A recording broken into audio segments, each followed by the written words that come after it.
America అధ్యక్ష ఎన్నికల్లో shocking పరిణామాలు చోటు చేసుకోవడం తెలిసింది. ఇటీవల కాలంలో జరిగిన అధ్యక్ష ఎన్నికలకు భిన్నంగా తాజా ఎన్నికలు జరుగుతున్నాయి. రిపబ్లిక్ పార్టీ అభ్యర్థిగా బరిలోకి దిగిన మాజీ అధ్యక్షుడు ట్రంప్ మీద కాల్పులు జరగడం, డెమోక్రటిక్ అభ్యర్థిగా బరిలోకి దిగిన అమెరికా అధ్యక్షుడు జో బైడెన్ పోటీ నుంచి తప్పుకోవడం, అనూహ్యంగా ఉపాధ్యక్షురాలు కమలా హారిస్ రంగంలోకి రావడం లాంటి పరిణామాలతో ఒకదానికి మరొకటి సంబంధం లేని పరిణామాలు చోటు చేసుకుంటున్నాయి. ఒకవైపు అధ్యక్ష ఎన్నికల ప్రచారం హోరాహోరీగా సాగుతున్న వేళ తాజా వీకెండ్ లో పామ్ బీచ్ లో గోల్ఫ్ ఆడుతున్న ట్రంప్ కు సమీపంలో కాల్పుల కలకలం చోటు చేసుకుంది. అసలేం జరిగిందంటే, ఫ్లోరిడాలోని వెస్ట్ పామ్ బీచ్ లోని తన గోల్ఫ్ కోర్ట్ లో ట్రంప్ గోల్ఫ్ ఆడుతున్నారు.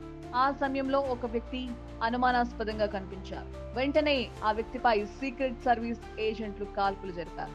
ఫ్లోరిడా కాలమానం ప్రకారం ఆదివారం మధ్యాహ్నం 2 గంటల వేళలో ఈ షాకింగ్ ఘటన చోటు చేసుకుంది.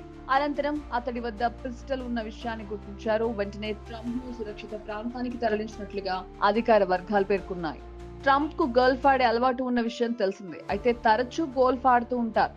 ఆదివారం వచ్చిందంటే చాలు ఉదయం నుంచి మధ్యాహ్నం లంచ్ ముందు వరకు వెస్ట్ పామ్ బీచ్ లోని తన గోల్ఫ్ కోర్ట్ లోనే గడుపుతారు. ఈ ఆదివారం కూడా అదే పని చేశారు ట్రంప్. ఆ టైంలో ఒక వ్యక్తి పిస్టల్ తో ఉండడాన్ని భద్రతా సిబ్బంది గుర్తించారు. వెంటనే అతడిపై వారు కాల్పులు జరిపారు. అయితే ఈ ఘటనలో సదరు వ్యక్తి ఒక యుఎస్యూవీలో పారిపోయినట్లుగా భద్రతా సిబ్బంది చెప్తున్నారు. వెంటనే స్పందించిన పోలీసులు అతన్ని వెంబడించి అతన్ని కూడా అదుపులోకి తీసుకున్నారు. ఘటనా ప్రదేశం నుంచి AK-47 మోడల్ లాంటి గన్ ను స్వాధీనం చేసుకున్నట్టుగా పేర్కొన్నారు. ఈ మొత్తం ఘటనలో ఎవరికి ఎలాంటి గాయాలు కాలేదు. అయితే ఈ ఉదంతంలో సదరు దుండగుణ్ణి ట్రంప్ ను హత్య చేసేందుకే వచ్చినట్లుగా FBI పేర్కొంది.